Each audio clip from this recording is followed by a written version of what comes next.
All right, welcome back, everyone. Ready for another deep dive? Definitely always up for a good cricket chat, especially when there's a bit of controversy brewing. Well, we got a spicy one today. We're talking about Pakistan at the ICC Champions Trophy and some, shall we say, interesting comments from a couple of big names in the sport, Sunil Gavaskar and Jason Gillespie. Yeah, it's a proper clash of opinions, and it all stems from Pakistan's, well, less than stellar performance in the tournament so far.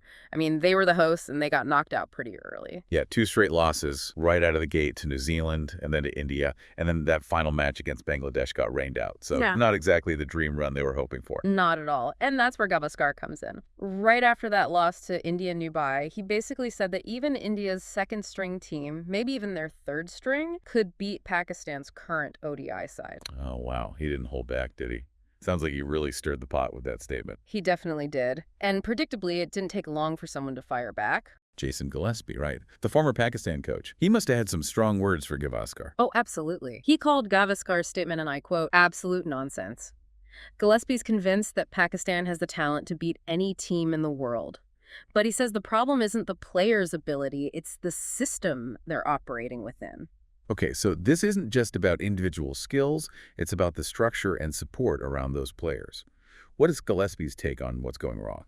Well, he's got a few bones to pick with how things are being run, especially by the PCB, the Pakistan Cricket Board. One of his biggest issues is with how often the team lineup changes. He thinks the PCB needs to show a lot more patience and faith in the players they select. So he's saying that instead of making changes after every loss, they need to take a more long-term approach. Exactly. He makes this great analogy. You can't expect a plant to grow if you keep digging it up to check the roots. He says you have to give players a proper chance, let them settle into their roles, learn, and develop. That makes sense. But haven't certain players struggled with inconsistency for Pakistan for, like, years now? Is there a risk in giving them too long a leash, even if they're not performing? Where do you strike that balance? You're hitting the nail on the head there. That's the big question, right? And Gillespie doesn't shy away from that at all. He says, look, obviously performance matters, but you need a clear strategy when it comes to selection. He thinks too often the PCB makes decisions based on emotion, knee-jerk reactions, instead of a solid plan. So he's advocating for backing your selections, even when things get tough, and having faith that the players will come good with experience. Exactly. He says all this pressure to deliver instant results creates this environment where players are always looking over their shoulders, worried about getting dropped. And that kind of fear, he says, that's the opposite of what you need to play freely and to your full potential. Yeah, if you're constantly worried about losing your spot, you're probably not going to be taking risks or playing with the kind of aggression that wins matches. Absolutely. And Gillespie's point is especially relevant when you look at Pakistan's bowling attack. They've got some serious young talent, Naseem Shah, Shaheen Afridi guys with huge potential.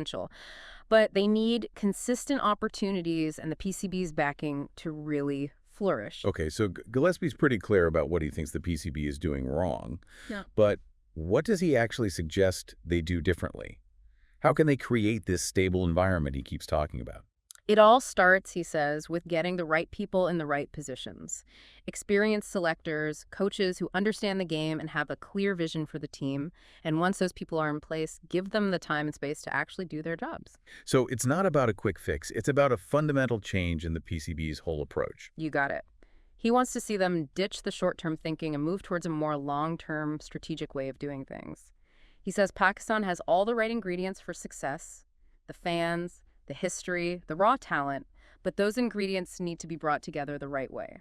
Add in a good dose of patience and stability, and then you can see the team really reaching its potential. So he's essentially saying, stop messing around and trust the process. But is it really that simple? I mean, cricket is like a religion in Pakistan. Can the PCB really afford to be patient when the pressure to win is so intense? Well, that's where things get even more interesting.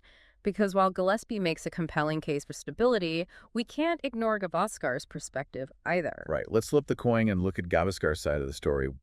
What's driving his, well, rather harsh assessment of the Pakistan team? Is this just the India-Pakistan rivalry talking? Well, there's definitely some historical context we can't overlook. The India-Pakistan rivalry is like one of the fiercest in all of sports. Yeah, it's like every single match is this huge clash of civilizations, the weight of history and national pride on the line. Exactly. And Gavaskar, being a legendary Indian batter, he's been right in the thick of that intensity. His whole careers full of these epic battles against Pakistan. So it's possible that when he sees the current Pakistan side struggling, he's seeing it through the lens of that rivalry, Yeah. comparing them to those really strong Pakistan teams of the past. So it's not just about how they're playing right now. It's about the legacy and the expectations that come with wearing that Pakistan jersey. Right, and let's not forget that Gavaskar made these comments right after India had just beaten Pakistan pretty convincingly. Emotions were running high, so maybe his statement was a bit influenced by that, that post-match adrenaline. Almost like he's saying, we just dominated you, our backups could do the same. Yeah, there's definitely an element of that in there. But I also think it's important to remember that Gavaskar has always been pretty outspoken when it comes to what he sees as complacency or underperformance in cricket, no matter which team it is. He's got strong opinions, and he's not afraid to share them. So maybe his comments, even though they were pretty provocative, maybe they were meant to be a kind of wake-up call for Pakistan cricket.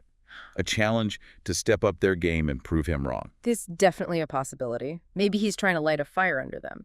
And you know what? Maybe there's a grain of truth in what he's saying. Pakistan, they've showed flashes of brilliance, but they just haven't been able to perform at that level consistently. It's been so frustrating to watch, right? One minute they look like they could beat anyone, the next they're collapsing for no reason. Exactly. And that inconsistency, that's what keeps the debate going. Gillespie sees all that potential, the raw talent just waiting to be unleashed. Gavaskar, he's focusing on the reality, the fact that they haven't lived up to the expectations. Like they're looking at the same painting, but focusing on totally different parts of it. Perfect analogy. And this is where it gets really interesting for us as fans, right? This controversy makes us think about our own biases. Do we side with Gillespie's optimism and believe that Pakistan can turn things around? Or are we more with Gavaskar, a little skeptical about whether they have the mental strength and the support to really compete at the highest level? It's a tough one. And it makes you think about the pressure these players are under. I mean, imagine representing a country that's completely obsessed with cricket. Carrying all those expectations every time you step onto the field. Absolutely. That's a level of pressure that most of us can't even imagine. And it makes you wonder how much that affects their performance. Are they playing with freedom and confidence, or are they just crippled by the fear of messing up? This whole thing goes way beyond just who wins and loses, doesn't it?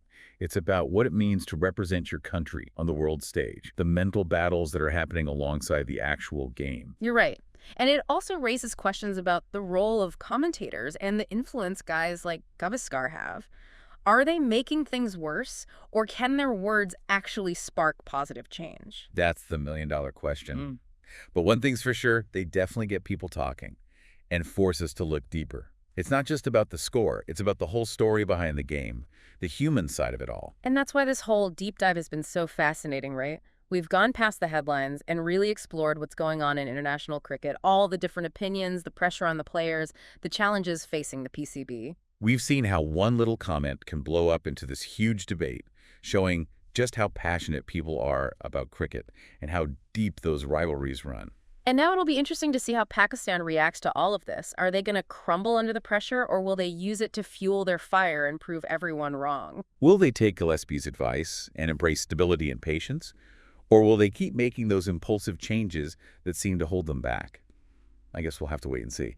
But this whole controversy has really put a spotlight on Pakistan cricket and all the strong feelings it stirs up. And given us a lot to think about, Has Gavaskar been too hard on them? Is Gillespie being a bit too optimistic? Or are they both right in their own way? It's like they're each holding up a mirror to Pakistan cricket, showing both the amazing potential and the things they're struggling with. Yeah, and hopefully the PCB is paying attention. Are they doing enough to help their players develop and create that stable environment Gillespie's talking about? Or are they just stuck in this cycle of short-term thinking, always reacting instead of planning? Those are some tough questions the PCB needs to figure out if they want Pakistan to get back to the top. And for us fans, well, this whole thing has given us a better understanding of what it's really like in the world of international cricket. Rivalries, the pressure, the expectations, it's all there. It reminds us that there's always so much more going on than what we see on the surface. 100%. Behind all the highlights and the scorecards, there are real people with their own stories, their own struggles, and their own triumphs. So as you watch the rest of the ICC Champions Trophy, think about this controversy. Think about the players, the coaches, everyone involved, and all the things that lead to success or failure at that level. Don't just watch the game. Listen to the conversations. Look for what's going on beneath the surface. There's always something more to discover, another way of seeing things. That's what's so great about cricket. It makes you think, it gets you fired up, and it challenges you to really look deeper. So keep asking questions, keep learning, and most importantly, keep that love for the game alive. And on that note, thanks for joining us for this deep dive into the heart of Pakistan cricket. We'll be back soon with another one.